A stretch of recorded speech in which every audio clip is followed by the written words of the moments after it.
The gunshot echoed through the dusty main street of Quartz Hill, Colorado, as Penelope Norton clutched her bleeding arm and ran for her life. The year was 1875, and she had just escaped the clutches of Jasper Reed, the richest and most dangerous man in the territory. Her breath came in ragged gasps as she ducked between buildings, the sound of hoofbeats growing louder behind her. She had been running for 3 days now, and Quartz Hill was supposed to be her sanctuary, not another trap. "There she is," a gruff voice shouted. "Get her." "Mr. Reed wants his property back." Property. The word made her stomach turn. Penelope had never belonged to anyone, not even when her father had lost his ranch in a poker game and handed her over to Reed as collateral. She would rather die than return to that man's estate. As she rounded the corner of the livery stable, she collided with a solid wall of muscle. Strong hands steadied her, and she found herself looking up into the most striking blue eyes she had ever seen. The tall cowboy assessed her quickly, taking in her disheveled appearance and the bloodstains spreading across her sleeve. "Please," she whispered, desperation in her voice. "They're after me." The stranger's expression hardened as he heard the approaching riders. In one fluid motion, he pulled her behind him, positioning himself between Penelope and the 3 men who had just ridden up, dust billowing from their horses' hooves. "Xavier Lawson," the lead pursuer acknowledged with a sneer. "Step aside. That woman belongs to Jasper Reed." Xavier's posture remained relaxed, but Penelope could sense the tension coiling within him. His hand hovered near the revolver at his hip, and when he spoke, his voice was low and dangerous. "She belongs to no one but herself." The 3 men exchanged uneasy glances. Xavier Lawson's reputation preceded him. A former Union soldier turned bounty hunter, he was known for his deadly accuracy and unwavering principles. "Reed paid good money for her," the lead man insisted, though with less conviction. "I don't care if he bought the whole damn territory," Xavier replied evenly. "No human being can own another. Now turn around and ride back to Reed. Tell him if he wants to discuss this further, I'll be happy to oblige." For a tense moment, Penelope thought they might draw on him. Then the leader spat in the dirt and reluctantly gestured to his companions. "This ain't over, Lawson." As they rode away, Penelope's legs finally gave out. Xavier caught her before she hit the ground, his touch surprisingly gentle for a man so formidable. "You're safe now, miss," he said, examining her wound with a frown. "That needs tending. I'm staying at the boarding house just up the street." "Why did you help me?" Penelope asked, her voice barely audible. Xavier's expression softened slightly. "Because no one should ever claim to own another person, not in this country, not anymore." As he led her toward the boarding house, Penelope didn't know whether to feel relief or fear. She had escaped Jasper Reed only to place her trust in another stranger. But something in Xavier Lawson's eyes told her he was different. She just hoped she wasn't making another terrible mistake.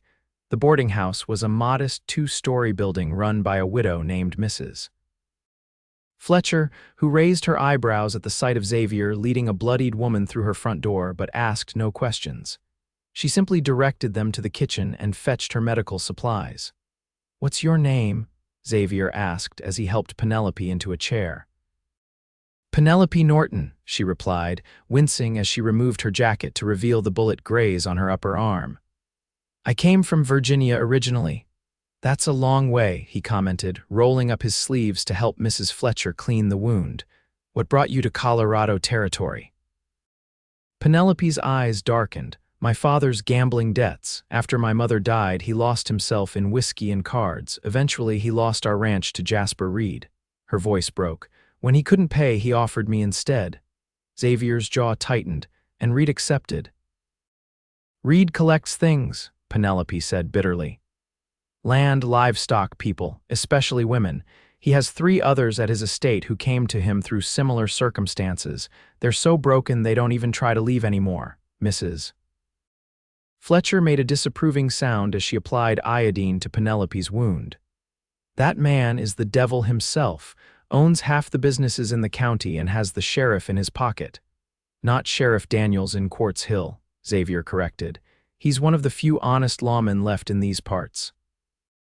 "Is that why you're here?" Penelope asked. For the sheriff, Xavier nodded. I'm delivering a prisoner tomorrow, then I'm headed north. Hope flared in Penelope's chest. North meant away from Reed's territory. If she could convince Xavier to take her with him, she might truly escape. There, Mrs. Fletcher said, tying off a bandage around Penelope's arm. You'll live, child. Now you both need food and rest.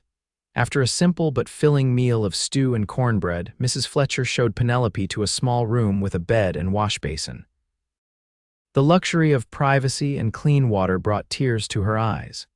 She had been sleeping rough since her escape, washing in streams and eating whatever she could forage or buy with the few coins she had managed to take.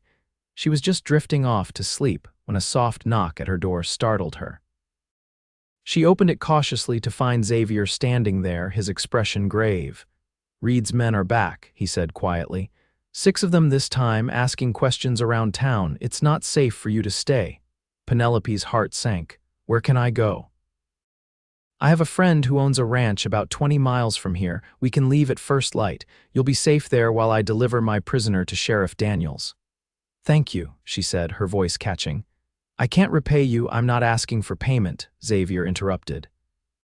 "Just be ready to ride at dawn, and Miss Norton, try to get some rest. Tomorrow will be a long day." As he turned to leave, Penelope caught his arm. "Why are you really helping me, Mr. Lawson? You don't know me." Xavier was silent for a moment. "I've seen what happens when good people stand by and do nothing," he finally said. "I've done enough of that in my life, not anymore." With those cryptic words, he left her to her thoughts. Penelope returned to bed, but sleep eluded her. Who was Xavier Lawson? A bounty hunter with principles seemed a contradiction. Yet there was something in his eyes, a shadow, a sorrow that spoke of a man who had seen too much of the world's cruelty. Dawn came too quickly. Penelope dressed in the clothes Mrs.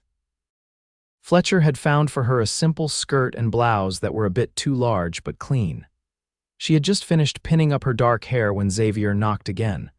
"Ready?" he asked, his eyes taking in her transformation from the desperate fugitive of the previous day. "As I'll ever be," she replied with more confidence than she felt. They slipped out the back door of the boarding house where 2 horses waited, Xavier's sturdy black gelding and a smaller bay mare. "Can you ride?" Xavier asked as he secured her small bundle to the saddle. Penelope nodded. "I grew up on a ranch, remember? I can ride, shoot, and mend fences with the best of them." A ghost of a smile touched Xavier's lips. "Good, we're taking the back trails. It'll be slower but safer." They rode in silence for the first few miles, keeping to the cover of trees and ravines. Xavier remained vigilant, his eyes constantly scanning their surroundings. Penelope used the time to study him more closely. He was perhaps 30, with sun-weathered skin and the lean, hard build of a man who lived in the saddle. His dark hair was overdue for a cut, and a scar bisected his left eyebrow. But it was his eyes that drew her attention, blue as a summer sky but holding a winter's worth of sorrow. "You're staring, Miss Norton," he said without looking at her. Penelope felt heat rise to her cheeks. "I was wondering what makes a man become a bounty hunter." Xavier was quiet for so long she thought he might not answer. "War," he finally said. "It changes what you're good at, what you're willing to do." "You fought for the Union," he nodded. "Infantry from 62 to 65. "My brother died at Chancellorsville," Penelope said softly, "fighting for the Confederacy." Xavier finally looked at her, his expression unreadable. "I'm sorry for your loss." "I'm sorry for all of it," she replied. "So much death, and for what? Men still treat other humans like property." "Some things don't change overnight," Xavier said, "but they do change. Sometimes you have to help them along." They stopped at midday by a stream to rest the horses and eat the provisions Mrs. Fletcher had packed for them: bread, cheese, and dried apple slices. Xavier seemed more relaxed away from town, and Penelope ventured to ask him more about himself. "You have family somewhere, Mr. Lawson." "Xavier," he corrected. "And no, not anymore. My parents died before the war and my brother during it. So you're alone like me." His eyes met hers. "Everyone's alone, Penelope. Some just hide it better than others." The way he said her name sent an unexpected shiver through her. To cover her reaction, she asked, "This friend we're going to, will they really be willing to help me?" Samuel Thornton owes me his life, Xavier replied. And he's a good man. He and his wife Clara will give you shelter as long as you need it. And then what? Reed won't stop looking for me. Xavier's expression hardened. One problem at a time. First we get you safely to the Thornton Ranch, then I deliver my prisoner. After that, we'll figure out a more permanent solution. We, Penelope echoed, surprise evident in her voice. Xavier began packing up their lunch supplies. I don't leave jobs half-finished, Miss Norton. They continued riding through the afternoon, the terrain becoming more rugged as they climbed into the foothills. Penelope's arm throbbed dully, but she refused to complain.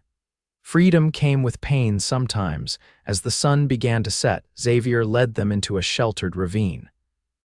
We'll camp here tonight, he said, dismounting and helping Penelope from her horse. There's good water and enough cover if anyone happens by. He efficiently set up a small camp, building a fire in a rock-lined pit that would minimize the visible light. Penelope watched him work, impressed by his methodical approach and self-sufficiency. You've done this before, she observed as he prepared a simple supper of beans and salt pork. Many times, he agreed. The wilderness is often safer than towns when you're tracking or being tracked. After they ate, Xavier checked Penelope's wound, his fingers gentle as he examined the bandage. It's healing clean, he said with approval. No sign of infection. Thanks to your quick action, Penelope replied.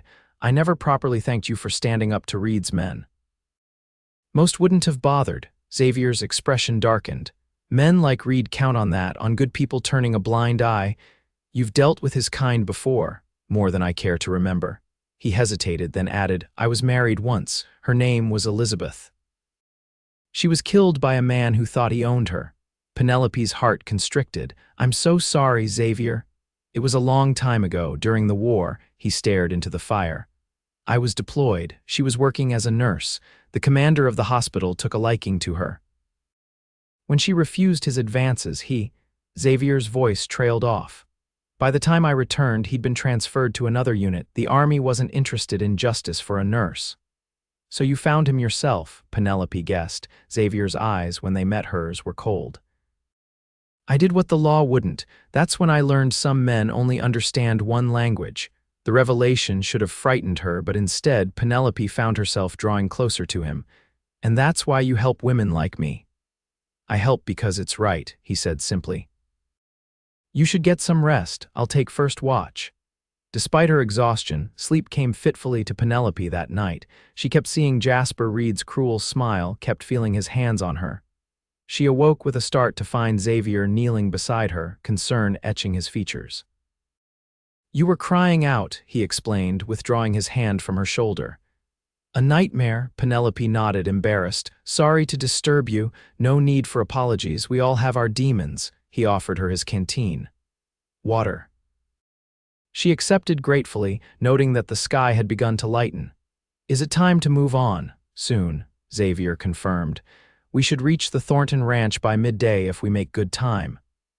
They broke camp efficiently and set out as the first rays of sun crested the eastern mountains.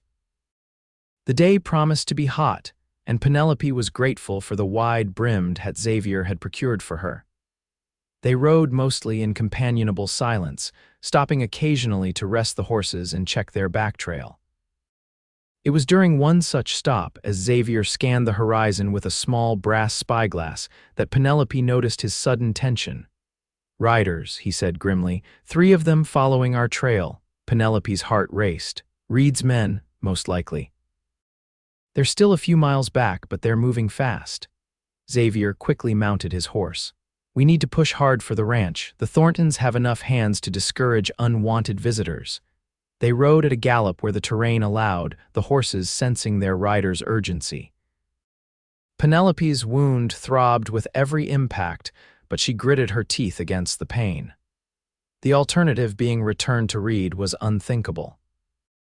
The Thornton Ranch came into view shortly after noon, a substantial spread nestled in a verdant valley with a large main house, several outbuildings and corrals filled with horses. As they approached, a man on horseback rode out to meet them, rifle balanced across his saddle. That's far enough, he called, then his expression changed to surprise. Xavier, is that you? It's me, Samuel, Xavier confirmed, raising a hand in greeting. We need shelter and possibly protection. Samuel Thornton was a barrel-chested man in his 40s with a full beard streaked with gray. His suspicious expression melted into a wide smile as he recognized Xavier. Whatever you need, old friend, come on up to the house. Clara will be beside herself to see you. As they rode toward the main house, Xavier quickly explained their situation. Samuel's expression grew serious as he heard about Jasper Reed and his pursuit of Penelope.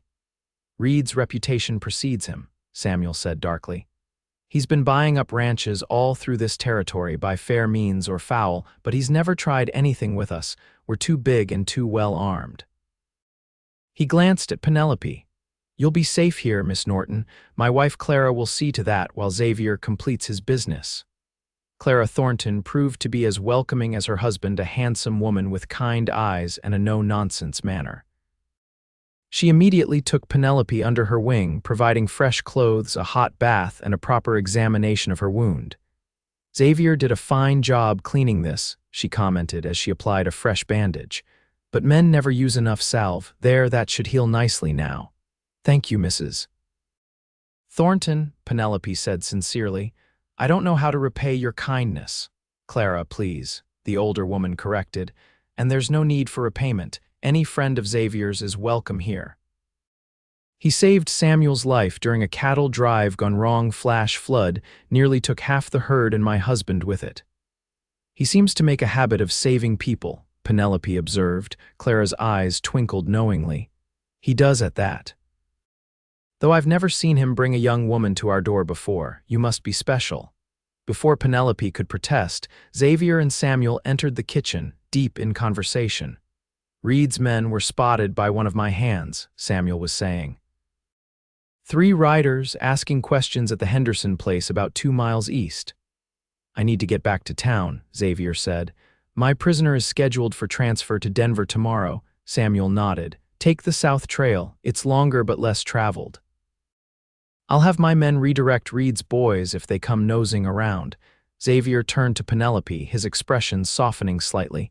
You'll be safe here until I return. Should be no more than 2 days. What if they follow you to town? Penelope asked, anxiety evident in her voice. They won't find anything to connect us, Xavier assured her. And I'm not easy to track when I don't want to be. After a quick meal, Xavier prepared to leave. Penelope walked him to the stable, struggling to find the right words to express her gratitude. I don't know why fate put you in my path yesterday, she finally said, but I'm thankful it did. Xavier paused in saddling his horse. Fate didn't stop Reed's men, I did. His voice softened. I'll be back, Penelope. We'll figure out a more permanent solution then. Be careful, she urged, surprising herself by touching his arm. Something flickered in Xavier's eyes, an emotion she couldn't quite name. Then he nodded once, mounted his horse, and rode away without looking back. The 2 days of Xavier's absence stretched into an eternity for Penelope. Despite the Thorntons' hospitality and the ranch's evident security, she couldn't shake the fear that Jasper Reed would find her. Each approaching rider sent her heart racing, and each sunset without Xavier's return deepened her anxiety. Clara, with her motherly intuition, kept Penelope busy helping with household tasks. Idle hands feed worrying minds, she said firmly as she taught Penelope her secret recipe for sourdough bread. On the evening of the 2nd day, Samuel returned from town with news. Reed himself has arrived in Quartz Hill, he reported grimly. He's offering a $500 reward for information leading to your return. Penelope's hands trembled as she set down her teacup. That's more than most men earn in a year. It is, Samuel agreed. But money only buys so much loyalty. The folks around here have no love for Reed or his methods. Has there been any word from Xavier? Penelope asked, trying to keep her voice casual. Samuel and Clara exchanged a look. Nothing specific, Samuel said carefully. But there was talk of trouble at the jail last night, some men trying to break out the prisoner Xavier was guarding. Penelope's blood ran cold. Was anyone hurt? Reports vary, Samuel said, but Xavier Lawson isn't a man easily bested. Despite his reassurance, Penelope barely slept that night.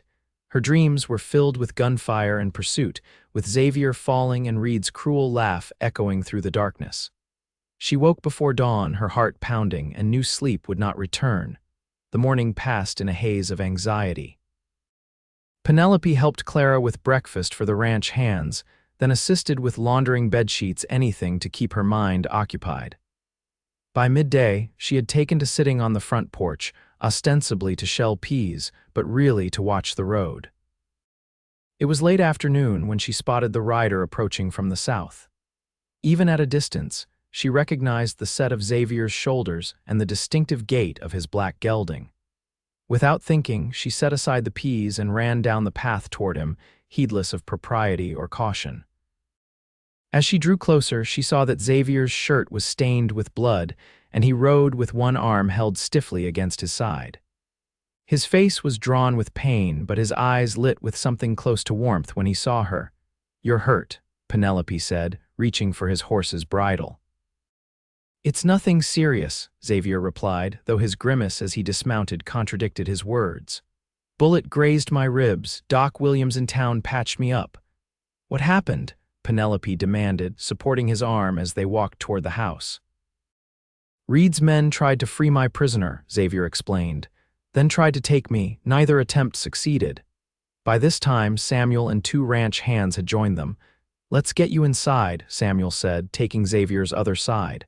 "Clara will want to check those bandages." Once settled in the Thorntons' parlor with fresh bandages and a glass of whiskey, Xavier provided a more complete account. Reed arranged for his men to create a distraction while others attempted to free the prisoner, a horse thief named Wilkins.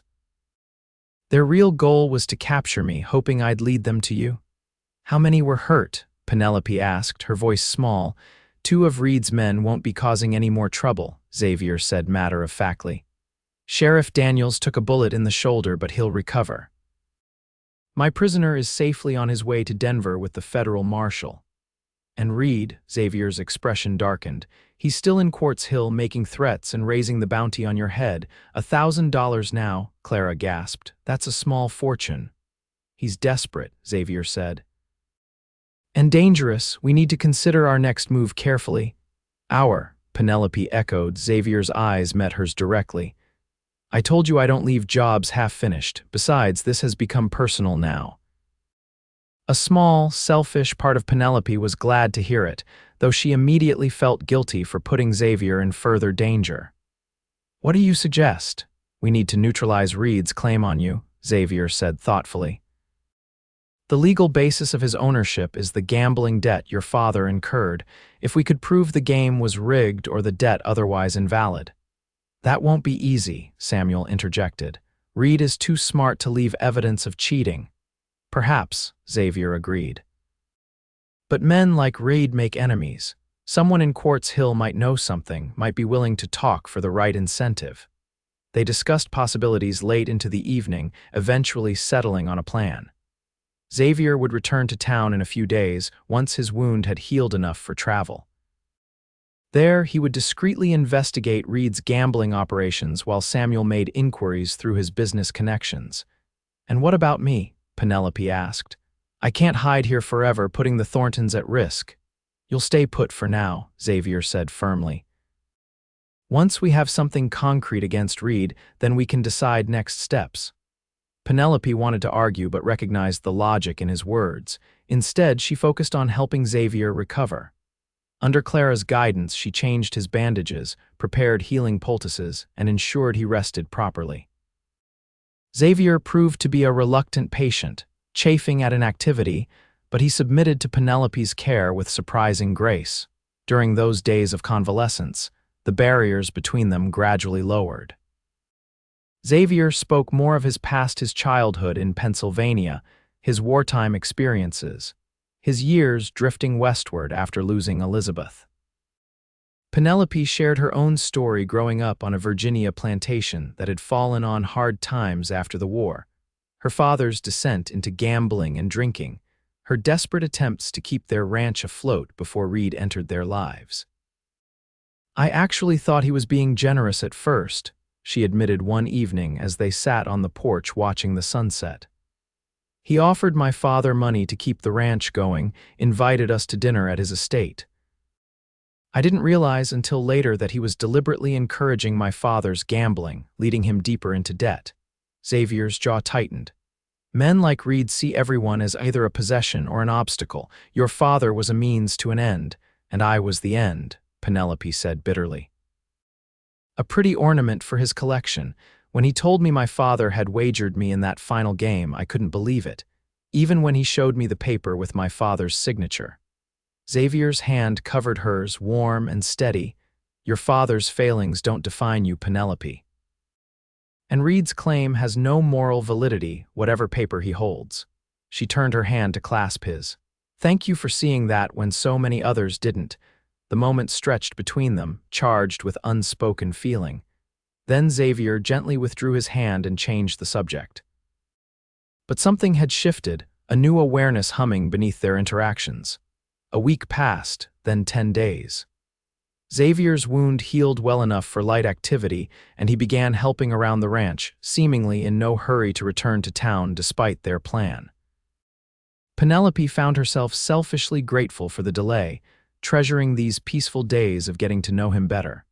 On the 12th day, a rider arrived from Quartz Hill with news that changed everything. Sheriff Daniels had recovered sufficiently to reopen his investigation into the jailbreak attempt, and he had made a surprising discovery. One of Reed's wounded men had survived and was willing to testify against his employer in exchange for leniency. This could be the break we need, Xavier said as they gathered in the Thorntons' study to discuss this development.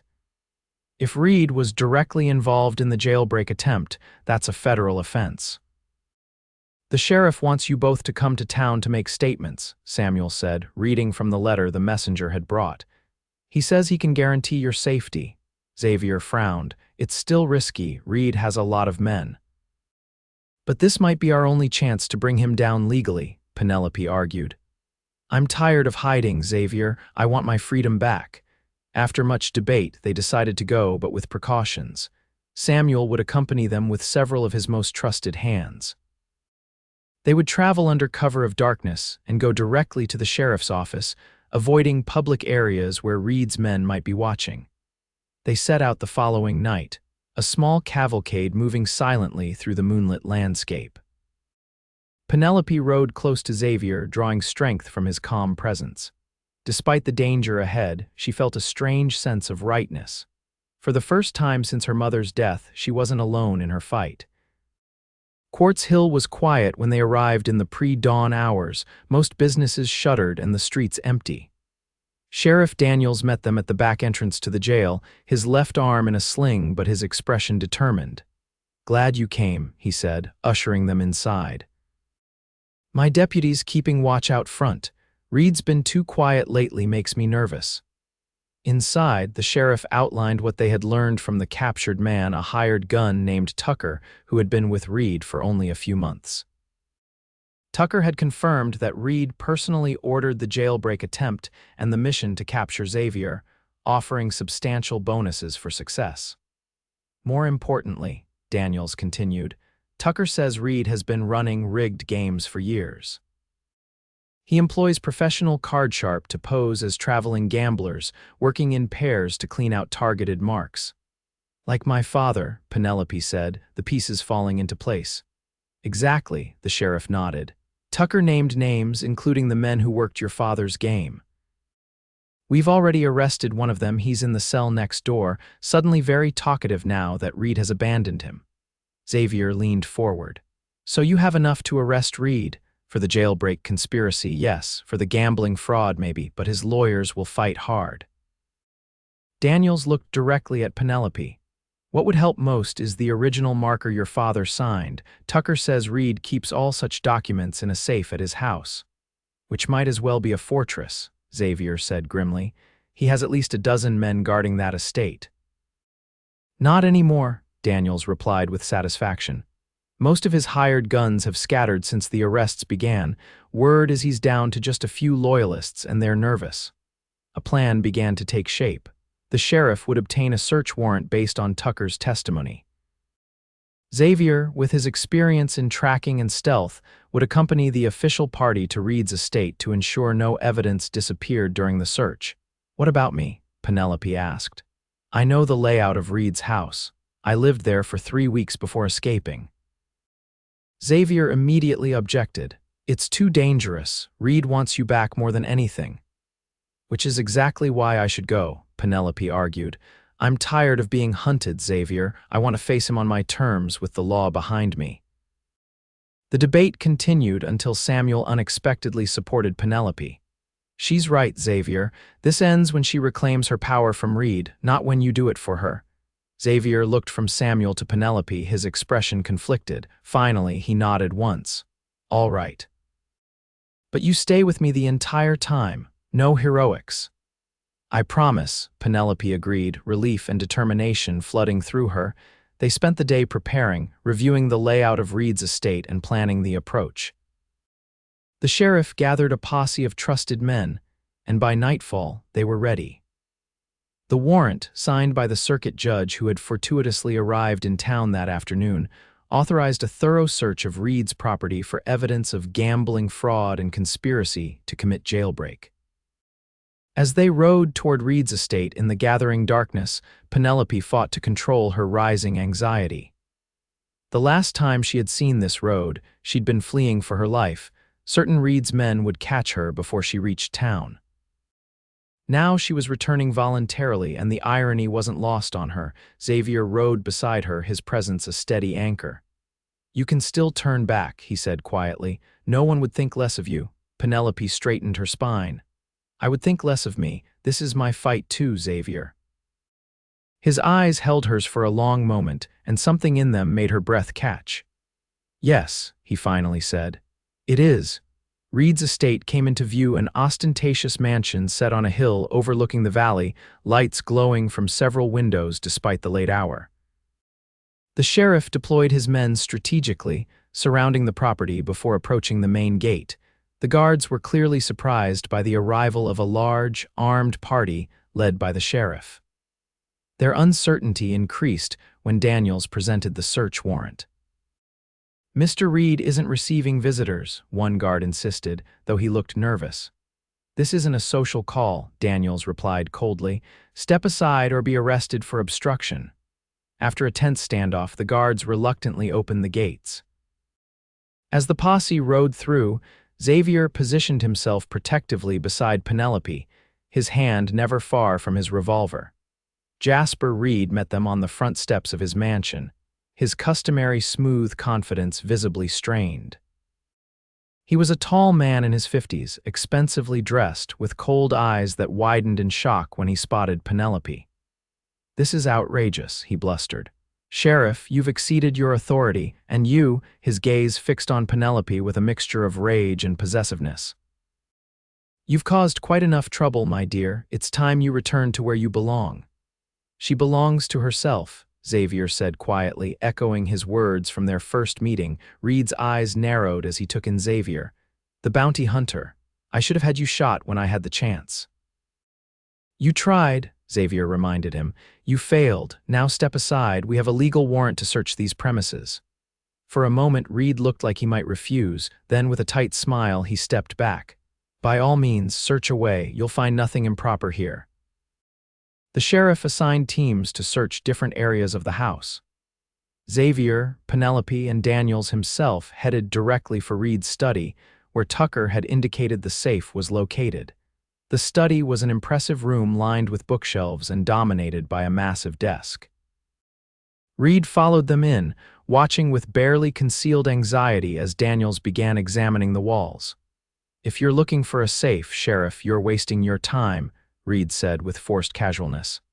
"I keep my valuables in the bank like any sensible businessman."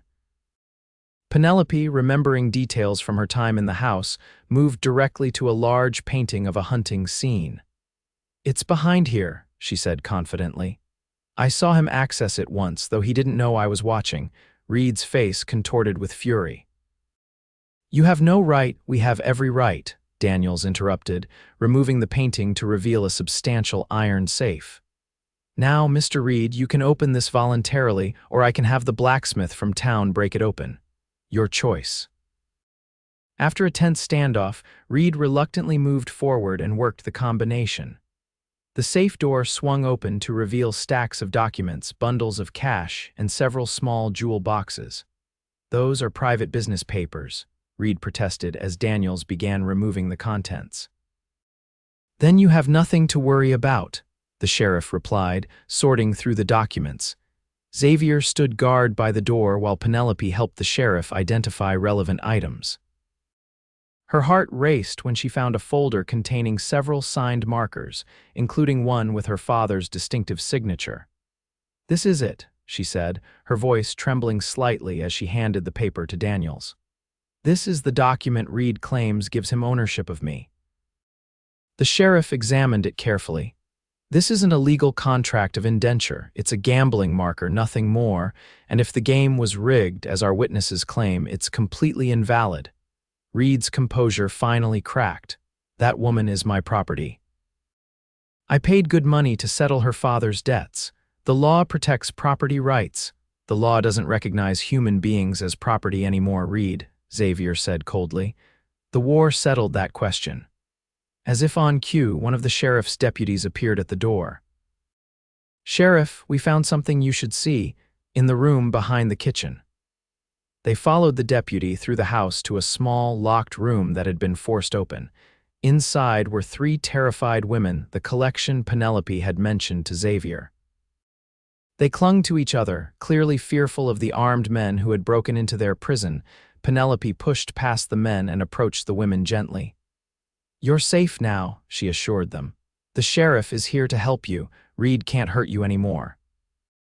While Penelope calmed the women, Xavier and Daniels confronted Reed, who had followed them to the room. "These women are my employees," Reed insisted, though his face had gone pale. "Locked in a room with no windows?" Daniels asked skeptically. "I think not." "Jasper Reed, you're under arrest for unlawful imprisonment, conspiracy to free a federal prisoner, assault on an officer of the law, and fraud. There may be more charges once these ladies have told their stories." As Daniels read his rights, the man's calculating gaze fixed on Xavier. "You've made a powerful enemy, bounty hunter. I have friends in high places." "So do I," Xavier replied evenly, "and unlike yours, mine aren't for sale." While Reed was secured and taken to the sheriff's wagon, Penelope helped the rescued women gather what few possessions they had. All 3 had stories similar to her own father's or husband's who had gambled away everything, leaving them as collateral for Reed's generosity. "What will happen to them?" Penelope asked Xavier as they watched the women being guided to waiting horses. "The sheriff's wife will look after them for now," Xavier said. "After that, it depends on what they want. Some may have families to return to. And those who don't," Xavier's expression softened, "then we'll help them find a new start, just like we're doing for you." The journey back to town was subdued. Reed sat silently in the sheriff's wagon, his empire crumbling around him. The rescued women huddled together on borrowed horses, still processing their sudden freedom. Penelope rode beside Xavier, a strange mix of emotions swirling within her: relief, vindication, and an uncertainty about what came next. As they reached the outskirts of Quartz Hill, the first hints of dawn were lighting the eastern sky. Xavier guided his horse closer to Penelope's. "How do you feel?" he asked quietly. Penelope considered the question. "Relieved, angry, sad for my father's weakness, grateful that it's over." She met Xavier's gaze. "What happens now, that depends on you," Xavier replied. "The marker your father signed will be invalidated once the rigged gambling is proven. You'll be legally free." "I've been free since the moment I ran," Penelope said firmly. "A piece of paper doesn't change that." Xavier smiled slightly. "No, it doesn't. But it makes your freedom official, gives you back your choices." "And what about you?" Penelope asked, her heart beating faster. "What will you do now?" Xavier was silent for a long moment. "I've been thinking it might be time to settle somewhere. Bounty hunting is a young man's game, and I've seen enough violence to last several lifetimes." Hope bloomed in Penelope's chest. "Where would you settle?" "I don't know yet," he admitted. "Somewhere with good land and decent people. Somewhere I could build something lasting. Alone." The question escaped before Penelope could reconsider it. Xavier's eyes, when they met hers, held a warmth she'd never seen before. That would depend on whether I had a reason not to be alone. The days that followed were a whirlwind of legal proceedings and decisions. Reed was held without bail pending his trial, his erstwhile employees eager to testify against him in exchange for immunity. The 3 women rescued from his estate were gradually reunited with family members or placed in situations where they could rebuild their lives. Penelope found herself at a crossroads. With Reed's claim invalidated, she was truly free to choose her path. Her father's ranch in Virginia was long gone, sold to cover his debts. She had no home to return to, no family left except distant cousins she barely knew. What she did have was a growing certainty about her feelings for Xavier Lawson. During the weeks since he had first stood between her and Reed's men, something profound had developed between them, a connection built on mutual respect, shared values, and increasingly undeniable attraction. Xavier himself seemed to be in no hurry to leave Quartz Hill. He had taken a temporary position assisting Sheriff Daniels, whose injured shoulder still limited his activities. Each evening, he would call on Penelope at the boarding house where she was staying, sometimes bringing small gifts, a book of poetry, a ribboned package of Mrs. Fletcher's butter cookies, once a delicate silver hairpin he claimed suited her. They would walk through town together, talking about everything and nothing, gradually sharing the deeper parts of themselves. Penelope learned that beneath Xavier's stern exterior lay a thoughtful man with a dry wit and a profound sense of justice. He in turn discovered her resilience, her quick intelligence, and her capacity for joy despite all she had endured. 2 weeks after Reed's arrest, Xavier invited Penelope to dinner at the town's best restaurant, an unprecedented formality that set her heart racing. She wore her best dress, a deep blue that brought out the color of her eyes, and spent extra time arranging her dark hair. Xavier was waiting outside the boarding house, looking uncharacteristically nervous in a clean shirt and string tie. His eyes widened appreciatively as Penelope descended the steps. "You look beautiful," he said simply. Penelope smiled, taking his offered arm. "You clean up rather well yourself, Mr. Lawson." The restaurant was intimate, with white tablecloths and flickering candles. Xavier had reserved a table in the corner away from curious eyes. As they settled in, Penelope noticed he seemed preoccupied, almost tense. "Is something wrong?" she asked after they had ordered. Xavier met her gaze directly. "Nothing's wrong, but I do have something important to discuss with you." Penelope's pulse quickened. "I'm listening." "I've made a decision about my future," Xavier began. "I've purchased land about 15 miles northwest of here, good pasture with a creek running through it, enough for a decent-sized cattle operation. There's a small house that needs work, but it's solid, room to build something better eventually." "That sounds wonderful," Penelope said sincerely, though her heart constricted at the thought of him settling so far from town from her. "It could be," Xavier agreed. "But a ranch needs more than one person to make it work." He reached across the table to take her hand. "Penelope, these past weeks have shown me what I've been missing all these years. I never expected to find someone who could make me want a different kind of life, but you have." Penelope hardly dared breathe. "What kind of life, Xavier?" "A shared one," he said simply. "I'm asking if you would consider building that life with me, as my wife." Joy surged through Penelope, so intense it brought tears to her eyes. "I would consider it very favorably," she managed to say, her voice thick with emotion. Xavier's smile transformed his face, erasing years of solitude and sorrow. "Is that a yes?" "It's a definite yes," Penelope confirmed, squeezing his hand. "On one condition." Xavier raised an eyebrow. "Which is?" "That we're partners in this venture, equal partners. I know something about ranching, remember?" "I wouldn't have it any other way," Xavier assured her. "You belong to yourself, Penelope Norton. I'm just asking if you might choose to share that self with me." Penelope stood and moved around the table, heedless of the other diners. Sitting beside Xavier, she took his face in her hands. "I choose you, Xavier Lawson, now and always." Their wedding was a simple affair held at the Thornton Ranch 2 months later. Clara insisted on hosting, declaring her home had brought them together and should therefore witness their union. The guest list included Sheriff Daniels and his wife, Mrs. Fletcher from the boarding house, and several of the townspeople who had stood by them during the confrontation with Reed. Samuel Thornton gave Penelope away, and Clara wept happy tears as the couple exchanged vows beneath a flower-decked arbor in the ranch garden. Xavier, uncharacteristically emotional, stumbled over his vows but recovered with a self-deprecating smile that made Penelope love him all the more. "I promise to remember always that you belong to yourself," he concluded, his voice steady as he slipped a simple gold band onto her finger. "And I will spend my life being worthy of your choice to share that self with me."